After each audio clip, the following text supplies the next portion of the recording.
A doença de Creutzfeldt-Jakob é uma doença rara, é uma doença a maior parte dos casos é esporádico, ou seja, acontece sem uma causa definida. Existem variantes da doença iatrogênicas, ou seja, variantes relacionadas a consumo ou transplante de órgãos, mas isso é extremamente raro hoje em dia, já foi mais frequente no passado. E existem causas genéticas e familiares. A doença de Creutzfeldt-Jakob ela é uma doença degenerativa de evolução rápida, chamada de encefalopatia espongiforme. Na década de 80, houve um surto de encefalopatia espongiforme bovina na Inglaterra, a famosa doença da vaca louca, e isso desencadeou um surto de preocupação na mídia, porque você pode ter esse tipo de doença pelo consumo de carne contaminada de vaca. A doença de Creutzfeldt-Jakob, ela tem relação com uma proteína. Não é vírus, não é bactéria, não é fungo, não é nada disso. É uma proteína chamada proteína priônica, PRP. Você carrega essa proteína no seu DNA na forma de PRNP, que é o gene da proteína priônica. E assim, nós carregamos esse gene, isso é normal, todos nós temos. Só que em algumas pessoas esse gene sofre mutação. E essa mutação leva a uma expansão do gene além do normal, levando, consequentemente, a um padrão de malformação da proteína produzida. Então, a proteína ela adquire uma conformação anormal, e essa conformação anormal ela vai incentivando outras proteínas funcionais a se conformarem do mesmo jeito. E proteínas mal conformadas, proteínas trabalham através de mecanismos de ligação que depende de certas características conformacionais da proteína, ou seja, características geométricas da proteína. Quando a proteína, ela finalmente adquire uma conformação não funcional, ela deixa de trabalhar. E ela passa a ser um problema para o aparato interno da célula. E essa proteína ela é tóxica, ela mata a célula. Então isso vai acontecendo de uma maneira muito rápida. As proteínas elas vão sendo, digamos assim, transformadas em proteínas disfuncionais ou não funcionais pelo contato com a proteína inicial. E o que causa isso, doutor? O que causa isso? Não se sabe. Não se conhece exatamente o motivo que isso acontece. Se sabe que nas formas genéticas você tem uma alteração do gene que já estava programada para acontecer. Nas formas familiares também. Já na forma esporádica, provavelmente, como isso é muito raro, não dá para ter uma ideia, porque nós não temos um grande pool de pacientes para examinar. E outra coisa é que os pacientes, eles infelizmente, têm uma sobrevida de 8 meses a 1 ano e meio. Então a gente não consegue, não tem tempo hábil para poder examinar os pacientes. Então não se sabe exatamente como que essa proteína ela acaba se transformando numa proteína vampiro.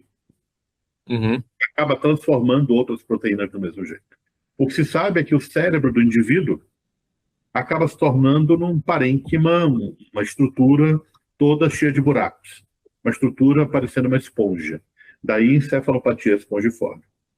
E não tem tratamento, não tem prevenção, não tem como a gente saber quem vai ter e quem não vai ter. Hoje em dia é fácil de você fazer diagnóstico.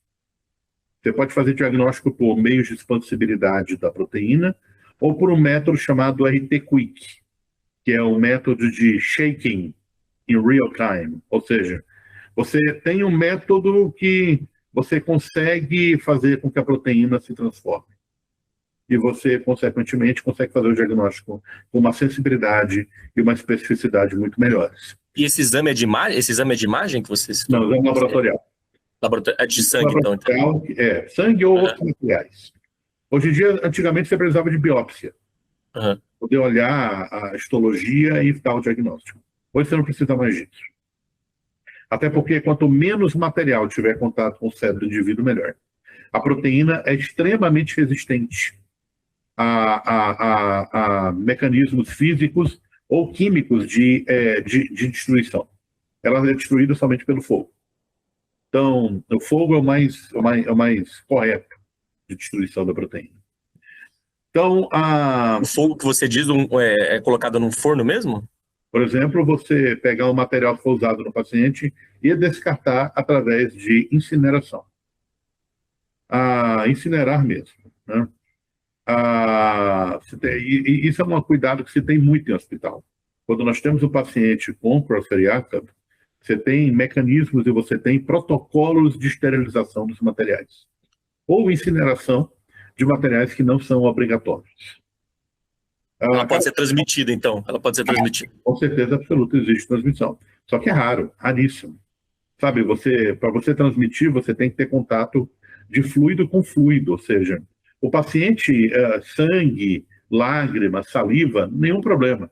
O problema é, por exemplo, fazer um transplante de córnea, fazer um transplante de tecido hipofisário, que já se fazia antigamente. E aí você acabar tendo um problema, porque você colocou uma proteína dentro do corpo do indivíduo. Entendeu? Ou você usar um material que foi usado num paciente e não foi esterilizado de maneira correta em outro paciente. É pelo sangue, né? Aí é pelo sangue seria. Pelo sangue, ou a proteína ela fica nos tecidos, né? E aí ela é transmitida. E, doutor, uma outra dúvida. E quais são os sinais iniciais ali que a pessoa que pode começar ali o processo de diagnóstico, né? Por exemplo, tá com uma suspeita. Não é a suspeita inicial, nunca é essa doença, né? Sempre são outras. Como é que funciona? A doença Creutzfeldt Jakob não é um diagnóstico de exclusão, né? A gente tem as suspeitas iniciais.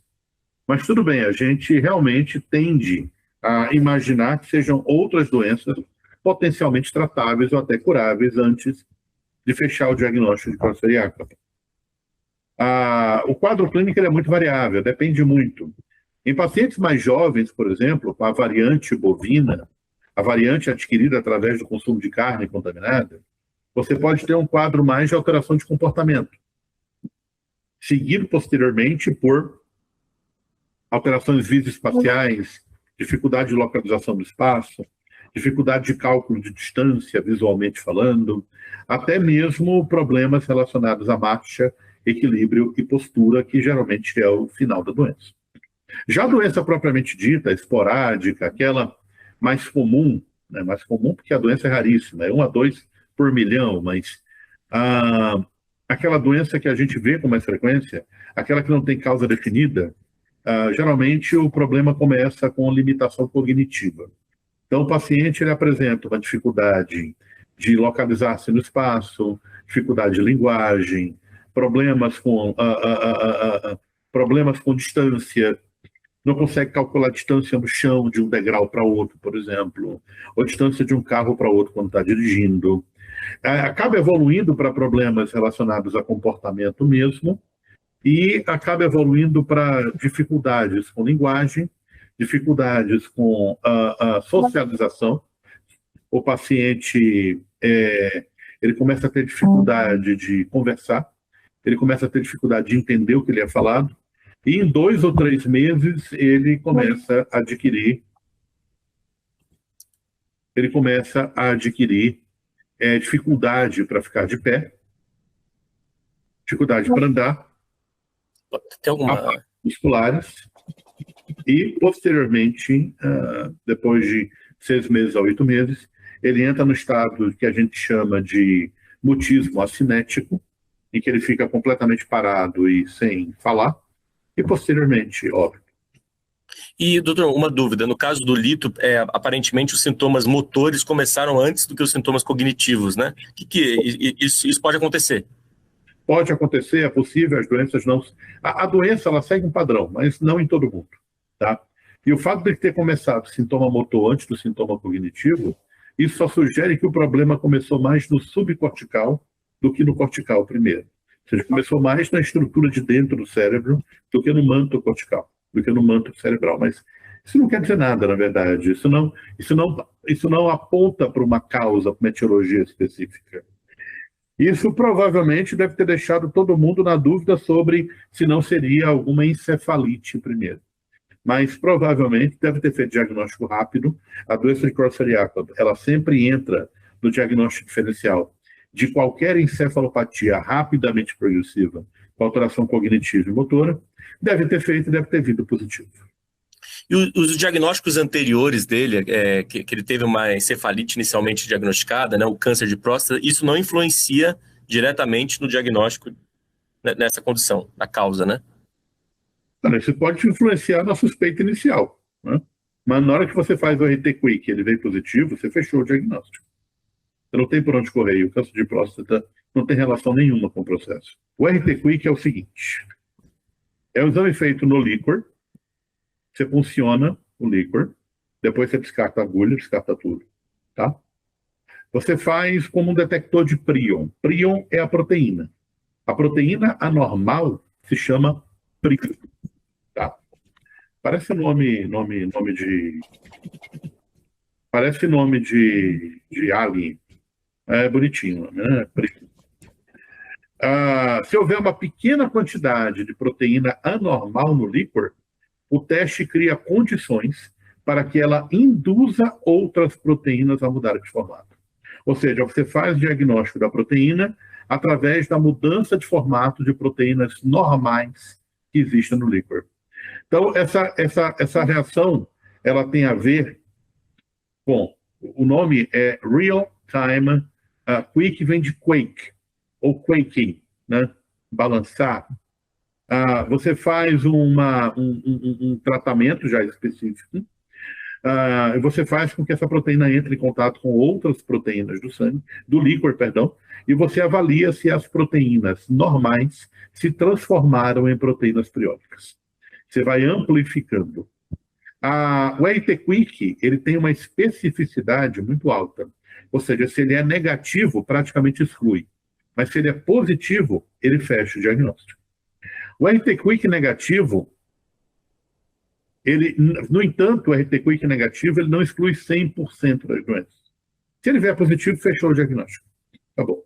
Se ele vier negativo, existem casos de doença de Creutzfeldt-Jakob em que o RT-Quick pode ser negativo. No entanto, não é tão comum, porque a especificidade chega a 98%. Ou seja, você tem 2% de falsos negativos.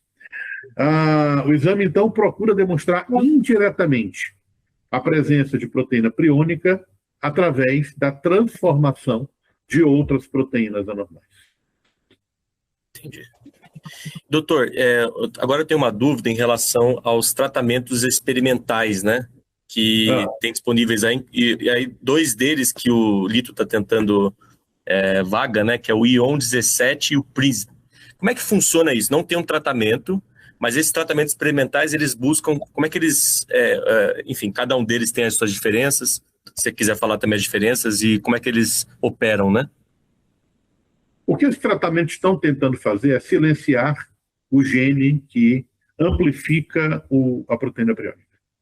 Então, você vai aumentando a quantidade de proteína priônica, você tenta silenciar o gene.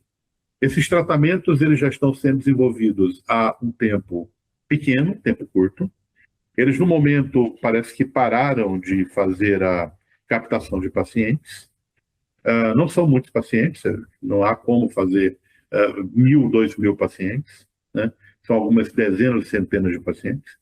Se der certo e você conseguir parar a ampliação do RNA, ou a atividade do RNA que está envolvida na manutenção da doença priônica, você consegue parar a evolução do processo. No entanto, você não traz de volta o que ele perdeu. Então, se tiver perdido alguma coisa, ele perdeu, da parte motora, da parte cognitiva, isso infelizmente não tem como voltar. O grande problema é que essa doença é uma doença rapidamente progressiva. E, assim, a família está lutando contra o tempo para poder verificar se eles conseguem abrir o protocolo para que o lito possa ser tratado e levado de volta para casa em tranquilidade. E esse tempo é curto quanto, assim? Como é que é a progressão do doença? Eu estava dando uma olhada na internet ontem, em menos de 24 horas ele teve uma alteração visual. Então, assim, é muito rápido. Em um mês, ele pode perder a lucidez. Entendi. E é por isso que... Pode falar. Ou menos. Eu já vi pacientes perdendo lucidez em 2 semanas. Entendi. E aí, no caso, por exemplo, esses tratamentos experimentais, só para eu entender melhor, buscam, mesmo que, beleza, não recuperem ali o que foi perdido, mas eles conseguem frear? Já teve casos de freios? Ainda não saiu o resultado do estudo. Então, a gente não sabe exatamente. São estudos iniciais. A gente não tem ideia do que esses estudos vão trazer, porque ainda não há absolutamente nenhuma evidência de que isso funciona. Então, a gente não pode garantir isso. E tanto tanto esses dois que eu citei, né? Ambos estão nessa fase inicial ainda, vamos dizer. Assim, se você pegar os estudos de CJD, de Creutzfeldt-Jakob, e perguntar aqui para o meu Open Evidence, assim, você tem 2 estudos, né? Você tem, como você falou, o IONIS, o ION 717, está em fase 1 para 2A, ou seja, ainda está em fase de captação de paciente. O programa está ativo, as fontes mais recentes indicam que, sinceramente, não está aberto para novos participantes. Já o PRISM é uma abordagem experimental, reduzir a produção de proteína priônica, está em fase 1. Ou seja, ainda está captando o paciente. Então, não chegamos nem à fase 3, que é a fase de avaliação clínica. Então, não dá para ter certeza absolutamente. Não é possível saber se essa técnica realmente reduz proteína priônica em seres humanos, como o professor Iacob. Então, não dá para ter ideia ainda. E se não existe tratamento para cura, qual que é o tipo de suporte dado ao paciente? Suporte máximo necessário, ou seja,